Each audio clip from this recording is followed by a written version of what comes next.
মাথার উপর উঠলো, আজ একটা কাক পক্ষীরও দেখা নেই। সবাই কি দেশ ছাড়লো? ওই তো কেউ আসছে। বেশভূষা দেখে তো সন্ন্যাসী মনে হচ্ছে। ওর কাছে কি আর থাকবে? আচ্ছা, রত্নাকর যদি সন্ন্যাসীর পোশাক পরে তাহলে কেমন লাগে?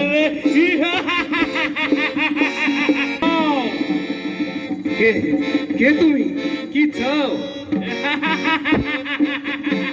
আমি এই পৃথিবীর অর্থ ক্ষমতা সবকিছুই ভোগ করতে চাই, কিন্তু তা তুমি দেবে কি করে? তাই তো আমি তোমায় হত্যা করে তোমার বস্ত্র লুট করব।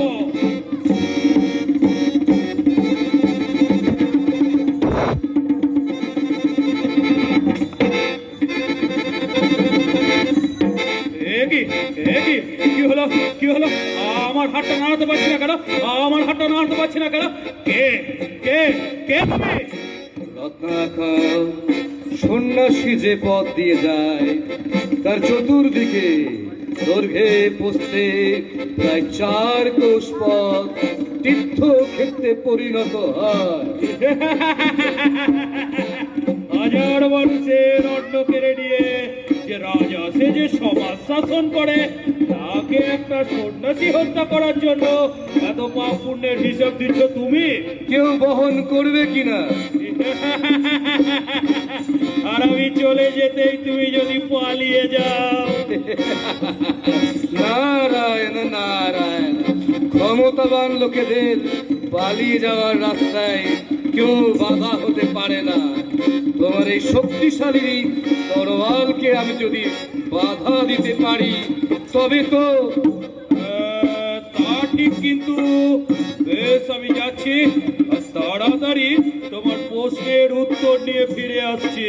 নারায়ণ নারায়ণ, একটা প্রশ্ন নিয়ে এসেছি, তার উত্তরটা আমার জানা, তবুও। প্রশ্ন? কি প্রশ্ন? আমার জীবনে আমি যে পাপ করেছি সে পাপের ভাগ তুমি নেবে তো? কি বলছো কি? তোমার এই দুষ্কর্মের জন্য অর্জিত পাপের ভাগীদার হব আমি? আমি তো তোমাদের সেবার জন্য এত কিছু করছি, তাহলে তুমি কেন সে পাপের ভাগ নেবে না? আমাকে তোমাদের অন্ন সংগ্রহের জন্য যদি কোনো খারাপ কাজ করতে হতো সে দায় কি আমার হতো? তা কেন? তোমার পাপের ভাগ আমি। তাছাড়া যার পাপ তাকে তো বইতে হয়।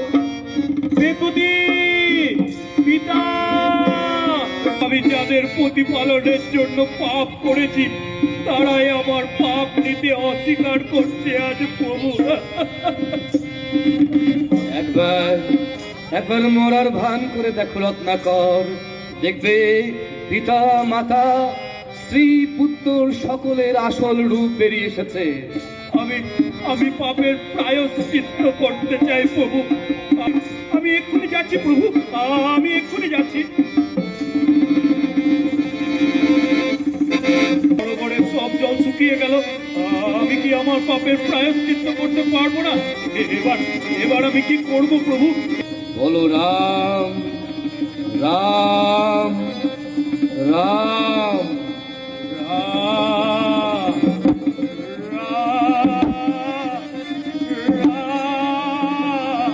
এত পাপ করেছ যে, এত মিথ্যা কথা বলেছ যে ওই মুখ দিয়ে দীপ বাক্য উচ্চারণই হয় না। আচ্ছা রত্নাকর, ওই দূরের ডালটিকে তুমি কি বলবে?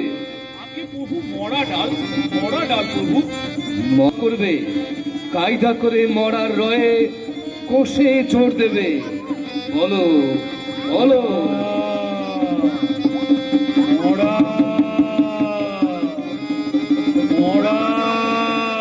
জপ তপ তপস্যায় তোমার দেহ পবিত্র হলে আবার আমাদের দেখা হবে।